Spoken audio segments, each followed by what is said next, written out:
Hey everybody out there on YouTube. Who are you? I'm Brent and I'm burnt. He's a little burnt. We're coming to you today. I'm Shannon if you are tuning in for the first time. And this is Brent and Shannon's Excellent Adventure. And we are in Cerritos today. So we have driven from the Arizona border and made it to Cerritos in about a week. But today what we want to talk about is taking your Canadian vehicle across the Mexicali border and what that process is all about. So what you need to know is if you have a leased vehicle, you're going to run into a problem. Thankfully, our friend Phil warned us ahead of time that we are going to need to get permission from the leasing company. That was a bit of a process, and not all companies allow it. Phil had Toyota, and Toyota actually doesn't allow you to take your leased vehicle into Mexico. So thankfully Ford does, as we're driving our 2021 Ford Bronco, and he's doing all the driving. It's a good rig. Yeah. And so anyways, you do need to get permission from Ford, and that process took a couple of months. First you have to write to them and ask them to send the permission form. Then they have to send it to you. It didn't come in the mail, so then we had to create an account online, which we could not access. Finally, some nice person just emailed me the form, which was great, but it took a couple of months back and forth. So make sure you do that ahead of time. And once we got the form, we filled it back out. They gave us the permission, providing that we got Mexican insurance that was equal to our Canadian insurance. So liability insurance, full coverage on the vehicle and everything. We did that online through a Mexican company. We used Baja Bound, but we've also heard that Sanborn is a very good company to use.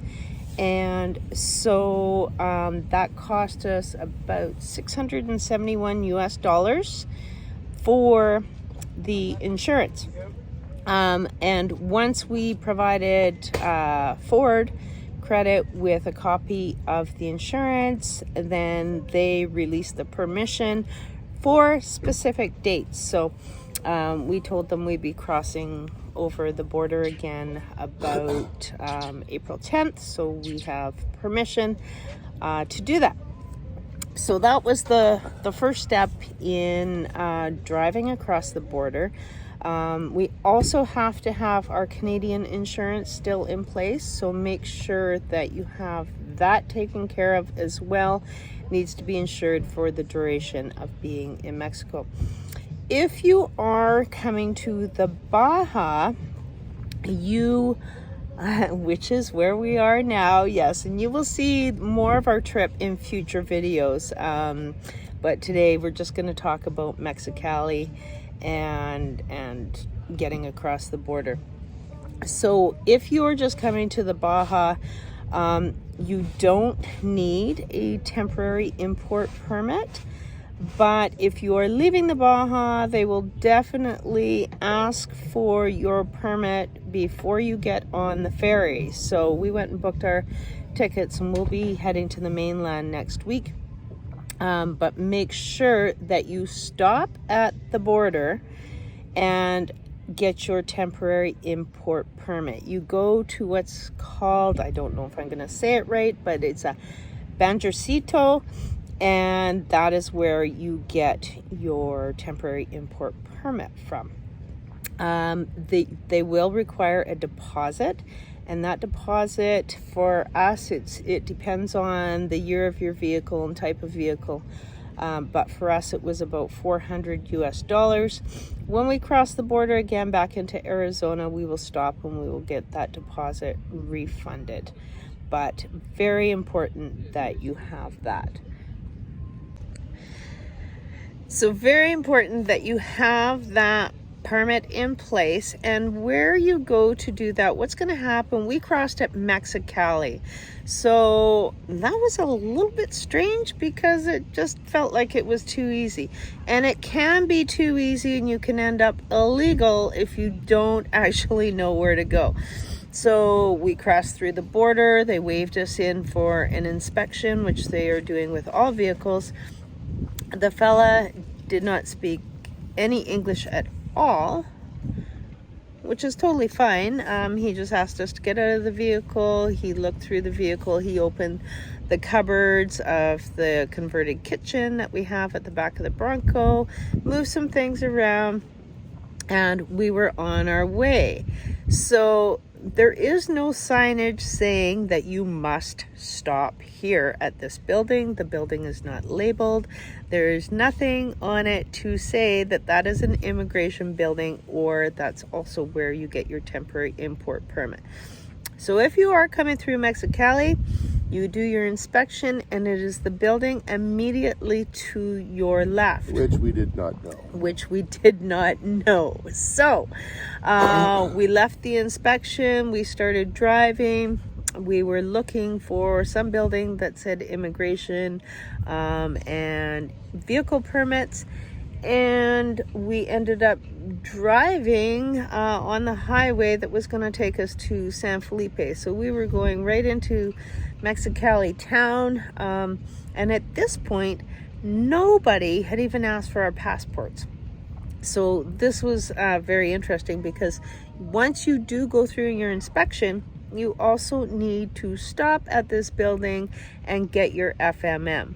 In our case, it was a little different because we have our temporary residency, but we still had to stop at immigration and do paperwork for that, and then also get the temporary import permit. So make sure, if you are coming through the Mexicali border, that you don't just drive on through.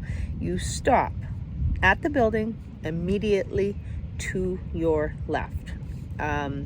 If you get stopped anywhere in Mexico and you do not have your FMM, which is your tourist visa for being in Mexico, or if you have residency and you don't have your proper paperwork, you will be in a lot of trouble. So make sure you stop at that building, do the proper processes, have all your insurances with you when you go to get your temporary import permit, because they will ask for them. And also make sure that you have some cash, or did we use a bank machine for the deposit? I think we did. I think that, we had a bank machine there. Yeah, we used Interact for our US account, and that was taken care of. All great. So that's the process for driving across the border with your Canadian vehicle. Just make sure you check it out before and get the permission slip, because otherwise you will not be able to leave the Baja without insurance and without your temporary import permit, because getting on the ferry, they will definitely ask for that. And when we bought our tickets just here the other day, we had to show that we had our temporary import permit. We didn't need a sticker for your window, right? No, we didn't need a sticker for the window. Some people will say that, but we asked the lady at the Banjercito, and she said, no, we don't need any sticker. We just need to have that piece of paper. So any more questions about that? Let us know. We're happy to chat. And in the meantime, please like, please comment, and please subscribe to Share. And share. Cheers all. Bye. You cross over. So you will go through the inspection area, but then you do need to stop and go inside and get your tourist visa, or in our case, get a temporary residency stamped and paperwork done on that. This is also where you'll come to get your temporary import permit for your vehicle. Now, the reason I want to show you this building is because it is unmarked. So we had to, we did a little loop around and had to come back and find it. So anyways, it is right at the inspection area.